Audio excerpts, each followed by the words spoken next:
오늘도 하나님의 행복이 있기를 주 이름으로 축원합니다. 우리 하나님께서 구약에는 이스라엘을 백성이라, 신약에는 교회에 예수 그리스도를 통하여 구원받은 자들을 자녀들이라 라고 말씀을 하셨어요. 이스라엘 백성들을 향하여 하나님은 그에 대하여 영광의 백성, 곧 내 백성이라고 그렇게 말씀을 하셨습니다. 그러므로 내 백성이라 하심은 그를 귀하게 여기시며 소중히 여기시고 사랑하신다 하는 말씀입니다.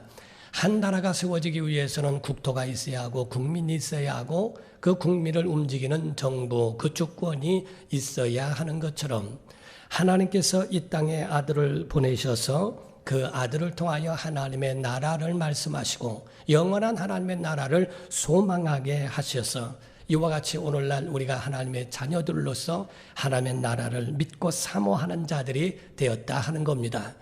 구약에 있는 출애굽 여정을 볼진데 출애굽 여정은 비유와 같아서 우리가 하나님의 영원한 나라를 향하여 가는 믿음의 그림자와 같은 것을 말합니다. 우리가 출애굽을 할 때에 세상에서 우리가 나온 세상 공중권세 잡은 자에게로부터 나오게 되고 그 다음에 홍해를 건너듯 성경은 침례라고 말씀을 했고 그리고 광야에서 하나님을 섬기는 것을 가르치심 같이 교회를 통하여 오늘날 하나님을 섬기는 믿음의 행위가 있게 하시고 요단강을 건너게 하신 것처럼 우리도 죽음의 강을 건너 가나안 땅에 들어가는 믿음의 마지막 목적같이 우리는 영원한 하나님의 나라에 들어가게 됐다 하는 겁니다.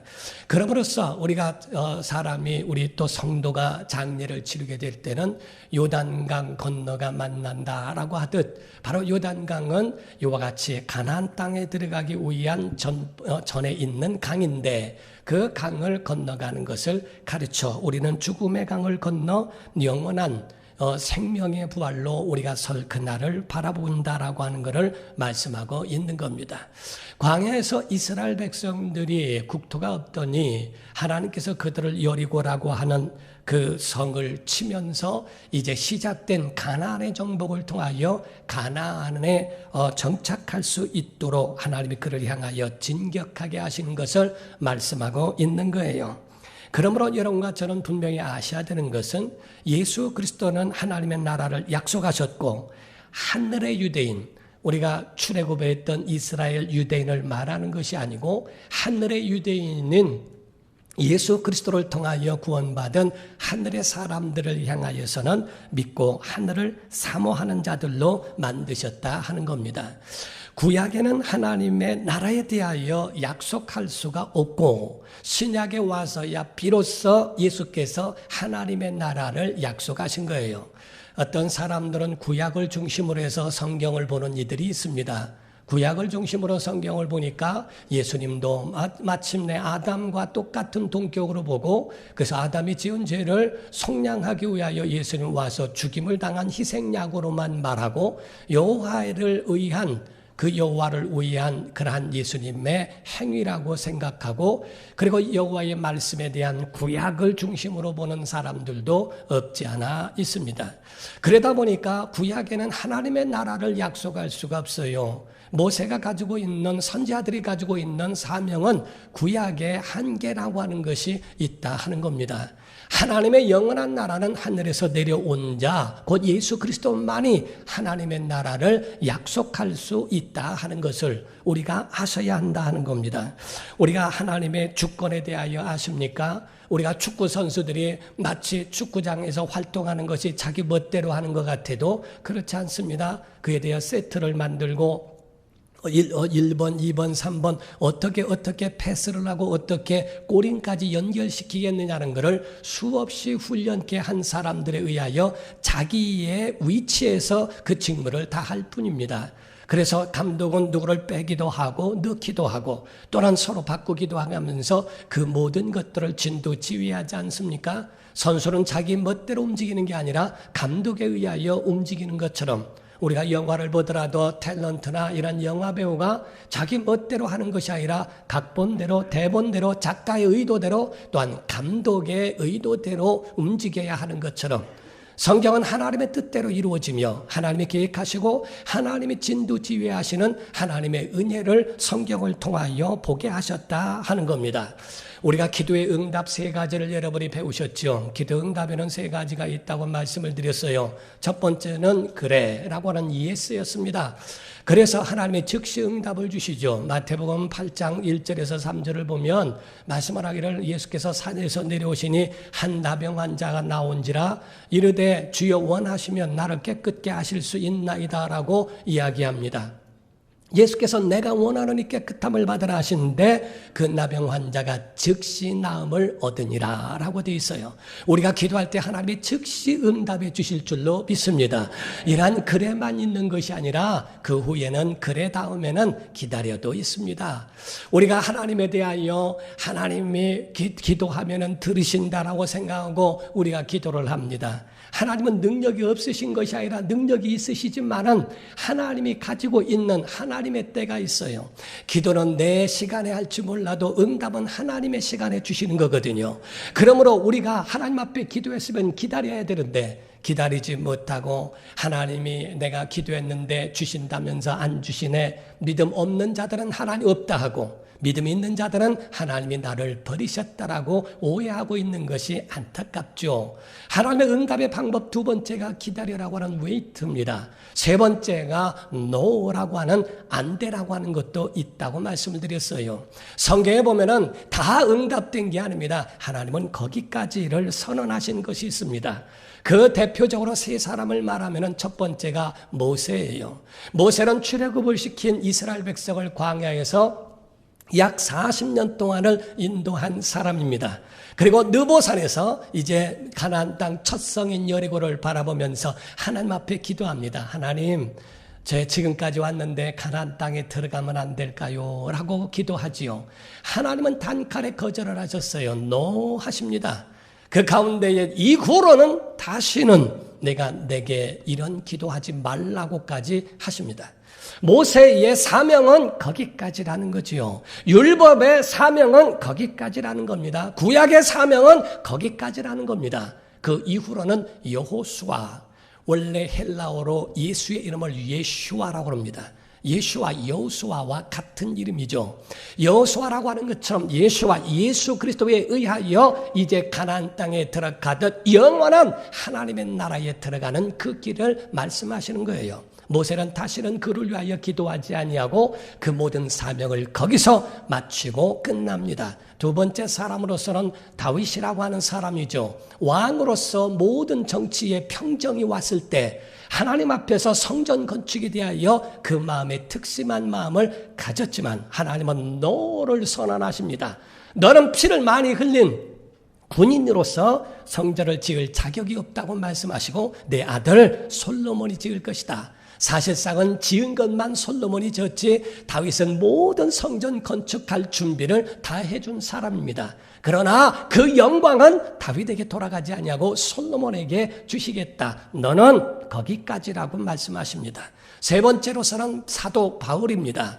고린도후서 12장 이하에 보면은 자기 자신에게 대하여 다가오는 그러한 항상 아픈 가시와 같은 것이 있어서 하나님에게서 이 가시를 없애게 해달라고 제어해달라고 제거해달라고 3번 구했지만 하나님은 내 은혜가 네게 족하다라고 말씀하시면서 그 가운데 거절을 당한 일이 있습니다.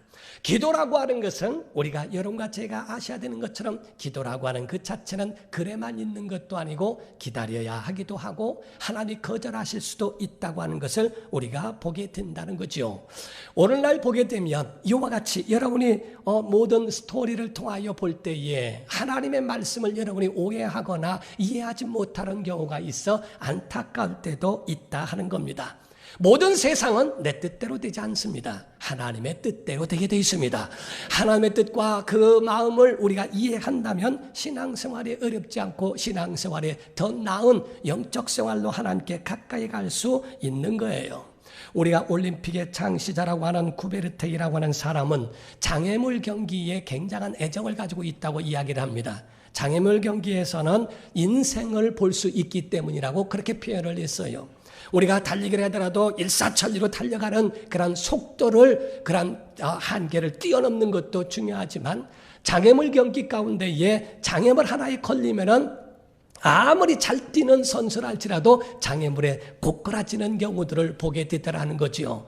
인생의 많은 것이 다 극치를 달리고 있는 아주 꼭대기 정상에 올랐다 할지라도 그 사람이 장애물에 하나만 걸리면 다 무너지더라 하는 겁니다. 질병에 무너지고 이성에 무너지고 재물에 무너지고 욕심에 무너질 때에 한순간에 다 거꾸러질 수밖에 없더라고 하는 거지요. 건강한 인생이라는 것은 장애물이 없는 게 아니라 장애물을 얼마나 노련하게 그거를 극복하고 넘어설 수 있느냐에 있다고 이야기를 합니다.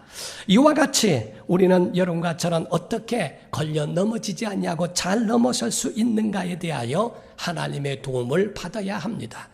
이스라엘이 황당한 사건을 통하여 황당한 입장에 놓인 것을 말하고 있습니다. 성경에 보게 되면 이스라엘 사람들이 그 가운데에 가나안을 앞에 두고 모세가 죽는 것을 보게 됩니다.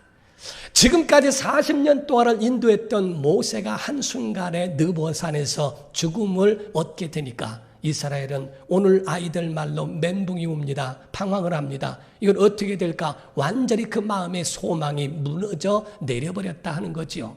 30일을 곡하며 통곡했다라고 돼 있어요. 그때에 착각하고 있었던 것은 언제 출애굽은 모세가 했습니까? 언제 광야에서의 살게 하신 것도 모세가 했습니까? 하나님이 하신 겁니다. 하나님이 하신 것인데 착각하고 있어요. 모세가 죽으면 마치 가나안 땅에 들어가지 못하는 줄로 착각하고 오해하고 있다 하는 거지요. 하나님의 사람, 하나님의 백성은 하나님이 인도하신다고 하는 것을 그것을 착각하고 잊어버렸다 하는 거예요. 성경에 하나님 말씀하십니다. 출애굽기 20장 1절 2절을 보면 하나님이 이 모든 말씀으로 말씀하여 이르시되 나는 너를 애굽 땅 종되었던 집에서 인도하여 낸 하나님 여호와니라. 3절에 말씀하기를 너는 나 외에는 다른 신을 내게 두지 말라. 하나님이 단호하게 말씀할 때에 애굽에서 종되었던 너희를 인도한 자는 나다. 나 하나뿐이니까 절대로 나 외에 다른 신을 섬기지 말라고 단호하게 말씀을 하신 겁니다.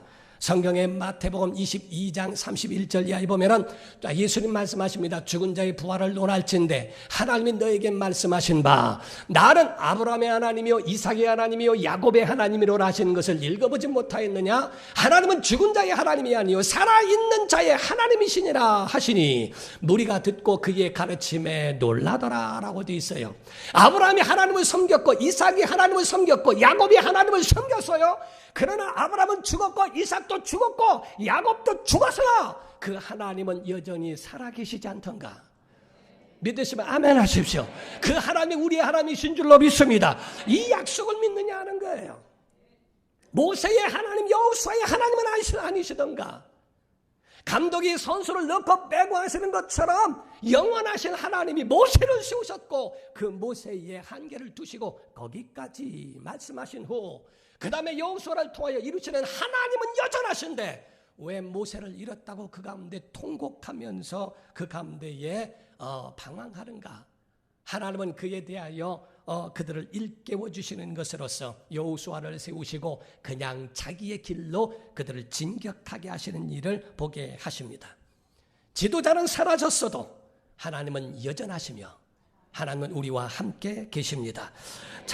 우리가 성경에 말씀하는 것처럼 하나님께서 여호수아 1장 가운데 보게 되면 그 여호수아에게 대하여 지휘권을 받고 두려워하는 자에게 담대하라 염려하지 마라 내가 너와 함께 하리라. 2장에 가서는 정보를 수집하게 하시고 3장과 4장에서는 요단강을 도하게 하십니다. 요단강을 뛰어넘고 그거를 지나가는 것을 볼 때 법궤를 앞세워서 들어갔을 때에 물이 그쳤어요. 요단강에 물이 그치고 거기에 이스라엘 백성이 다 넘어갈 수 있도록 마치 홍해를 건너온 것처럼 요단강은 홍해는 양쪽에 물이 벽을 이루고 있었지만은 요단강을 건널 때는 이 요단강이 그치면서 그곳을 지나가게 하시는 그 기적을 보게 하십니다. 이에 이스라엘은 그 가운데 사기가 충천했고 가나안 땅에 있는 그 여리고성 사람들은 간담이 녹았다라고 되어 있어요. 어떤 민족이기에 애굽에서 탈출해 나오며 어떤 민족이기에 홍해를 건너올 수 있으며 어떤 민족이기에 광야를 40년이나 거쳐서 요단강을 건너갈 수 있도록 그 요단강을 세울 수 있을까? 그들이 진격해 온다는 것에 대하여 두려움으로 떨고 간담이 녹았다라고 성경은 표현하고 있어요. 그런데 5장에 가니까 하나님 이해할 수 없는 명령을 하십니다. 갑자기 여리고성 앞에까지 그 코앞까지 가놓고서 하나님은 명령하시기를 2가지를 명령하셨어요. 첫 번째가 할례를 행하라. 두 번째는 유월절을 지켜라. 아니 지금 특수부대를 붙들고 지금 특수부대를 훈련시켜서 그 성문을 뚫리게 하고 그거를 열게 해서 들어가도 현찮은데 아니 이 가운데서 어떻게 하나님은 할례를 시키실까? 하나님의 명령 가운데 이해할 수 없는 일들이 굉장히 많습니다. 할례를 남자가 할례를 받게 되면 남자의 남근을 칼로 베는 것인데 만약에 그렇게 하게 되면 전쟁을 할 수가 없어요. 만약에 여리고 성을 문을 열고서 그들이 도륙할 때는 완전히 속수무책으로 당할 수밖에 없는데도 그 가운데 하나님의 전략은 희한합니다. 할례를 행하라 라고 명령하시고 유월절을 지켜라 라고 말씀합니다. 오늘날로 말하면 성결하라, 구별되라, 구분되라. 오늘날 신앙생활 하더라도 주일 성수라고 얘기하는데도 오늘날 주일 성수가 제대로 됩니까? 주일은 하루 종일을 말합니다. 주시 성수라고 얘기해야 된다라고 말하고 있어요. 예배 시간만 주일이라고 말하고 있지. 예배 끝난 다음에는 불신자와 다를 바가 없고 예배해버리고 어떤 사람은 차에다가 골프채를 집어넣고서 예배 끝나고 골프장으로 가서 하루 종일 있는 것이 무슨 주일 성수인가? 하나님은 여리고성 앞에서 첫 번째 명령이 할례를 행하라. 구별되지 못한 자, 피가 없는 자, 예수의 피의 은혜를 입지 못한 자는 들어갈 수 없다는 거예요. 두 번째 유월절을 지켜라. 예배하라. 하나님 앞에 참된 예배가 너희 안에 있는가? 사랑하는 성도 여러분, 가나안 정착에 대한 목적이 무엇입니까? 하나님이 위대하시다는 것을 보여주시는 것과 하나님을 경외하면서 살아야 하는 믿음의 사람들에 대하여 하나님이 그것을 보여주신 것과 같은 겁니다. 하나님은 이에 대하여 5장에 가서 할례와 그리고 유월절을 지킨 후에야 비로소 하나님의 군대 대장을 파송시켜 주시는 대목이 나옵니다. 여호수아 5장 13절에서 15절을 보면 여호수아가 여리고에 가까이 이르렀을 때에 눈을 들어본 적 한 사람이 칼을 빼어 손에 들고 마주 서 있는지라. 여호수아가 나아가서 그에게 묻되 너는 우리를 위하느냐 우리의 적들을 위하느냐 하니 그가 이르되 아니라 나는 여호와의 군대 대장으로 지금 왔느니라 하는지라. 여호수아가 얼굴을 땅에 대고 엎드려 절하고 그에게 이르되 내 주여 종에게 무슨 말씀을 하려 하시나이까. 여호와의 군대 대장이 여호수아에게 이르되 내 발에서 실을 벗으라. 내가 선 곳은 거룩하니라 하니 여호수아가 그대로 행하니라 라고 되어 있어요. 내 실을 벗어라 라고 말한 것은 여호수아에게 말씀하십니다. 실을 벗으라고 하는 것은 노예들은 실을 신을 자격이 없어요. 주인만 실을 신죠. 실을 벗어라 라고 말씀한 것. 모세에게도 하나님이 떨기나무 가운데서도 내 실을 벗어라 라고 말씀한 것. 내가 주인이 아니라 이제는 내가 주인이다 하는 말씀이요. 여호수아에게 말씀하신 것은 이제 이 싸움은 내 싸움이 됐고 이 싸움은 내가 지휘할 것이라고 하는 하나님이 지휘권을 가지신 것에 대한 여호와의 싸움이라고 말씀해 주신 거예요. 전쟁은 하나님께 속한 걸 믿으셔야 됩니다. 그런데 하나님이 그 가운데 싸우지 아니하시고 하나님이 간섭하지 않는 전쟁이 무슨 의미가 있을까? 오늘은 사람들이 너무 이성적입니다. 논리적입니다. 그게 말이 되느냐? 믿지 않습니다. 하나님에 대해서도 오직 이성만 가지고 얘기하지 믿음 갖고 말하지 않고 있어요. 오병이어 이적은 이성으로 우리가 이해될 수 있을까요? 여리고성이 무너진 것도 머리로 이해가 될 수 있을까요? 지금 할례를 행하라, 유월절을 지키라. 뭔 소린가? 지금 특수부대를 만들어도 현찰 판국에 뭘 지금 여기서 할례를 받으라. 말도 안 되는 그런 하나님은 믿지 않겠다고. 지금 오늘날 하나님을 대하여 대포 쏘고 하나님을 도전하는 일이 얼마나 많은가. 모든 전쟁에 하나님이 함께하지 않으면 그 전쟁이 어떻게 판도가 달라질지 몰라요. 사무엘상 17장 46절 47절입니다. 다윗이 골리앗을 향하여 한 말입니다. 오늘 여호와께서 너를 내 손에 넘기시리니 내가 너를 쳐서 내 목을 베고 블레셋 군대의 시체를 오늘 공중에 세워 땅의 들짐승에게 주어 온 땅으로 이스라엘의 하나님이 계신 줄 알게 하겠고 또 여호와의 구원하심이 칼과 창에 있지 아니함을 이 무리에게 알게 하리라. 전쟁은 여호와께 속한 것인즉 그가 너희를 우리 손에 넘기시리라. 이렇게 했어요. 믿으시면 아멘 하십시오. 이건 전쟁만이 아닙니다. 영적 전쟁뿐만 아니라 여러분의 가정 전쟁, 여러분의 심령의 전쟁도 다 해당이 되는 거예요. 모든 전쟁은 여호와께 속해 있는 거예요. 하나님이 여러분과 함께 하셔야 이길 수 있다는 겁니다. 처음에는 이스라엘 백성이 당황하고 굉장히 그 가운데 떨려 무서워했습니다. 우리가 당황하면 보이지도 않고 당황하면 아주 굉장히 알던 것도 다 잊어버리게 되죠.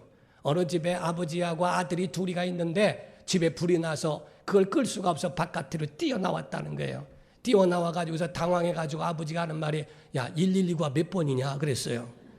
119가 몇 번이냐 이렇게 아들이 114에 물어보세요. 또 이래들이요. 둘이가 다 전부가 정신이 없으니까 119가 몇 번이냐고 묻고 114 목사님들이 축도를 매일 하니까 뭐 축도가 아주 그냥 뭐 쉬운 줄 아세요? 그렇지 않습니다. 저는 어디 가서 어느 집사님이 식사 대접을 합니다 하고 이름 얘기하면은 기도하다 보면 그 이름을 잊어버려요. 그렇기 때문에 이름을 먼저 얘기하고 기도를 해줄 때가 있어요. 축도도요 잘못하면요 한참 하다 보면 뭐까지 했는지를 잊어버릴 때가 있어요. 어떤 노인 양반 목사님이 계신데 그 목사님은 갑자기 축도시키는 바람에 일어나가지고 이제는 해야 될 거는 요새는 이래가지고서 아주 사람들이 전부가 한번 폭소를 터뜨린 적도 있다고 그래요. 당황하면은 생각도 안 납니다. 평생 했던 것도 잊어버리고 막 하죠. 이스라엘 백성이 처음에 모세가 죽고 나니까 당황을 해서 이걸 어떻게 해야 되나 가나안 땅을 정복해 말어 어떻게 막 하고 있을 때에 여호수아를 하나님이 세우시고 그에 대하여 진격해 가시는 하나님의 역사를 봅니다. 전쟁은 하나님께 속한 것인즉 우린 이기 싸움인 줄로 믿습니다. 여호수아 6장 2절에 보니까 여호와께서 여호수아에게 이르시되 벌써 먼저 선언하시는 거죠. 보라 내가 여리고와 그 왕과 용사들을 내 손에 넘겨주었으니 이긴 싸움인 줄로 믿습니다. 예수께서 세상을 향하여 또 세상을 향하여 두려워하는 제자들과 성도들에게 말씀합니다. 요한복음 16장 33절에 이것을 너희에게 이르는 것은 너희로 내 안에서 평안을 누리게 하려 함이라. 세상에서는 너희가 환난을 당하라 담대하라 내가 세상을 이기었노라 라고 말씀하죠. 여러분 우리는 승리를 다 확정짓고 우리는 가는 사람들이라고 성경은 말하고 있어요. 이 땅에 거저가는 것 같죠? 세상적인 싸움의 혈과 육인 것 같죠? 아니라는 겁니다. 거대한 영적 전쟁이라고 하는 것을 말씀하고 있어요. 성도들은 철로 역정과 같이 영원한 천국에 들어가기까지 믿음의 선한 싸움을 싸워야 하는 최후 승리를 얻기까지 주의 십자가 사랑하리라고 하는 것처럼 최후 승리를 향하여 가는 사람이 된다는 거죠. 하나님의 전략은요, 전쟁 전략은 황당한 전략들이었고 그러한 명령이 있다는 것을 보게 됩니다. 어떤 명령을 하셨는가? 여리고성을 돌라는 거예요. 칼과 창으로 가는 것이 아니라 여리고성을 일단은 돌라라고 하는 그 말씀을 행하시는 겁니다. 거기에 원칙을 두셨는데 첫 번째가 6일 동안에는 한 번씩 돌고 도는 것도 다 원칙이 있는 거예요. 7째 날만 7번 돌아라. 이스라엘 백성들은 왜 여리고성을 돌라고 하신가? 아주 돌겠네. 왜 그거를 돌라고 하실까? 하면서 그 가운데 왜 그런지를 물으면서 도는 겁니다. 첫 번째 말씀이 그거였고요. 두 번째 남녀노소 빈부귀천을 막론하고 다 이스라엘 백성 전체에게 교회 전체에게 명령하신 겁니다. 돌라. 두 번째는 남녀노소 빈부귀천을 다 막론하고 다 행하라. 세 번째로는 순서를 정하셨어요. 군인이 제일 앞에 서고 두 번째 제사장이 있고 세 번째 법궤가 있고 그 뒤에 이스라엘 백성이 따르게 합니다. 하나님의 법궤가 중간에 있어요. 하나님의 말씀 내 하나님의 임재 속에 하나님이 함께 하시는 그 하나님의 역사를 내가 중심에 두고 행하라 하는 겁니다. 마지막 네 번째로 말씀하고 있는 거는요, 백성들 너희는 그 여리고성을 돌 때에 말하지 마라. 침묵하라. 제사장의 나팔 소리만 듣게 하고 그리고 거기에 대하여 너희는 말하지 마라. 제사장의 나팔 소리는 하나님의 음성에 대하여 말씀하고 있는 겁니다. 여리고성의 상황이 어떤지 아십니까? 고고학자들의 그 이야기를 들어보는 성벽은 이중벽으로 되어 있는데 그 두께가 약 1.8m가 되는 성벽이라고 되어 있어요. 약 2m가 되는 그 성벽의 두께가 되어 있고 높이는 9m 정도이고 또한 여호수아 6장 1절에 보게 되면 이스라엘 자손들로 말미암아 여리고는 굳게 닫혀 있고 출입하는 자가 없더라. 그러한 견고한 성을 누가 무너뜨릴 수 있는가? 이러한 견고한 성을 누가 정복할 수 있는가? 아무도 그 가운데에 우리가 삼국지를 보고 전쟁 영화를 보더라도 그러한 굳게 닫혀있는 성이 무너질 수 있는 확률은 굉장히 희박합니다. 그것도 군대도 아니고 그냥 그 백성들이 아무것도 아닌 그런 사람들이 간다는 것. 이와 같이 장애물이 여러분 앞에 불가능해 보이죠. 여러분 앞에서 아무것도 아닌 것처럼 그렇게 보여질 수 있다 하는 것을 말하고 있죠. 그러나 여러분에게 분명히 말씀합니다. 모든 사방이 막혔을 때는 하나님 바라봐야 됩니다. 주님만 바라보는 그 전법이 하나님의 전법이에요. 대한민국이 8.15 해방이라고 하는 것은 불가능했다는 거죠. 8.15 해방에 대하여 일본 천황이 그에 대하여 패배를 선언하면서도 이야기합니다. 일본은 망했지만 조선이 이긴 건 아니다. 맞습니다. 하나님이 하신 겁니다.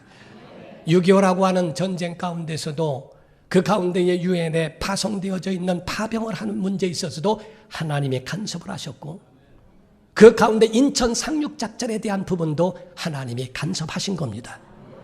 우리 교역자 MT를 통해서 부산에 있는 초량교회를 방문한 적이 있어요. 거기에 역대 목사님들이 사진이 있고 그걸 설명하는 부목사님인가 하는 그분이 설명을 해주는 소리를 들었습니다. 역대 그들에게 자부심이 있어요. 약 300명 되는 성도였다는 겁니다. 이승만 대통령의 직접 전화가 왔는데 3일 뒤에 며칠 뒤에는 우리 메가도 장군이 이제 인천에 상륙한다고 하는데 기도해 주십시오. 만약에 그때에 안개가 끼거나 그때의 물살이나 이런 것이 일기의 변화가 있어버리면 상륙작전에 실패하면 우리나라는 끝이 납니다. 믿을 수 있는 곳은 교회밖에 없습니다. 목사님 교회 위에 교회를 통하여 기도해 주십시오. 온 교회가 금식을 선포하고 기도한 결과 이적 상륙작전이 성공했다는 거예요. 하나님이 간섭하셔야 됩니다. 사람에 의해서는 아무것도 이룰 수 없고 하나님이 하셔야 하나님의 싸움이 되어야 승리할 수 있다는 거예요. 오늘 여리고를 승리한 비결에 대하여 말씀하고 있습니다. 하나님만 바라보는 것, 하나님의 음성을 듣는 것입니다. 우리가 승리할 수 있는 것은 하나님 앞에 나온 하나님의 전쟁이 되게 하는 겁니다. 우리가 성경에 말씀하고 있는 3번씩이나 침묵에 대하여 말하는데 6장 10절을 보게 되면은 여호수아가 백성에게 명령하여 이르되 너희는 첫 번째 외치지 말며 말하지 말라. 두 번째 너희 음성을 들리게 하지 마라. 두 번째 말하지 마라. 세 번째 너희 입으로 아무 말도 내지 말라. 그리하다가 내가 너에게 명령하여 외치라 하는 날에 외칠지니라 라고 말씀을 합니다. 세 번이나 말하지 마라. 오직 나팔 소리만 들어라. 하나님의 음성을 들어라. 하나님의 음성을 우리가 들어야 하는. 나라이든 교회이든 가정이든 말이 많으면 혼란이 오게 돼 있어요. 하나님의 전쟁 가운데 인간의 소리가 앞서버리면 하나님의 소리가 들리지 않는다는 거예요. 하나님의 나팔 소리를 듣기 위하여 말하지 마. 우리가 다른 사람은 들을지 몰라도 말하는 사람은 듣지 못합니다. 하나님의 음성을 듣지 못해요. 야야 하나님 돌라 그랬는데 돌이야 되는 거냐 말이야. 넌 돌 거냐? 아이고 돌겠다 못하겠다. 아이고 이랬냐 저랬냐. 왜 돌라는 거야? 뭐 얘기하면서 내가 말하지 마. 하나님의 명령 가운데서는 함부로 하지 마. 전도서 5장 2절에 말씀을 합니다. 너는 하나님 앞에서 함부로 입을 열지 말며 급한 마음으로 말을 내지 말라. 하나님은 하늘에 계시고 너는 땅에 있음이니라. 그런즉 마땅히 말을 적게 하라고 말씀합니다. 하박국 2장 20절에 이어서 말합니다. 오직 여호와는 그 성전에 계시니 온 땅은 그 앞에서 잠잠할지니라 하시니라. 하나님의 음성이 들려올 때, 하나님의 말씀이 들려올 때 그 앞에서는 절대로 그 가운데에 잠잠하라고 말씀하고 있어요.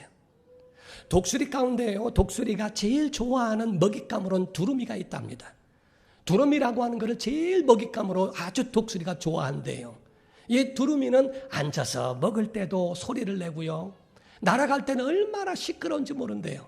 독수리는 두루미를 사냥하기가 가장 쉽답니다. 소리를 내서 자기의 정체를 금방 알려주니까. 그래서 노련한 두루미를 동물학자가 연구해 보니까 먼 곳을 날아갈 때는 입에 돌을 물고 가더라는 거예요. 자기가 살기 위해서는, 소리를 내서는 자기가 노출되기 쉬우니까. 오늘날 여러분과 제가 살 수 있는 유일한 방법은 말을 아끼고 정말 외쳐라 라고 말할 때, 하나님이 우리에게 명령할 때 소리를 내야 하는 이것도 하나님의 전쟁 전략이었다 하는 거죠. 사랑하는 성도 여러분, 우리 여호수아 6장 16절입니다. 7번째에 제사장들이 나팔을 불 때에 여호수아가 백성에게 이르되 외치라, 여호와께서 너에게 이 성을 주셨느니라 라고 그렇게 외치게 됩니다. 20절 21절 보니까 이에 백성은 외치고 제사장들은 나팔을 불매 백성이 나팔 소리를 들을 때에 크게 소리질러 외치니 성벽이 무너져 내린지라 백성이 각기 앞으로 나아가 그 성에 들어가서 그 성을 점령하고 그 성 안에 있는 모든 것을 온전히 바치되 남녀노소와 소와 양과 나귀를 칼날로 멸하니라 라고 되어 있어요. 그 후에 27절에는 결론입니다. 여호와께서 여호수아와 함께 하시니 여호수아의 소문이 그 온 땅에 퍼지니라 라고 되어 있어요. 하나님이 함께 하셔야 됩니다. 여러분의 입술에는 축복이 있기를 주 이름으로 축원합니다. 시끄러운 인간의 소리, 인간의 의를 말하고 인간의 뭐가 잘나네 아무리 해봐야 하나님 보실 때는 똑같습니다. 인간의 의가 아무리 커봐야 바벨탑밖에 되지 않습니다. 오직 하나님의 은혜를 말하고 하나님이 함께 하시기를 원하는 것이 그게 바로 믿음입니다.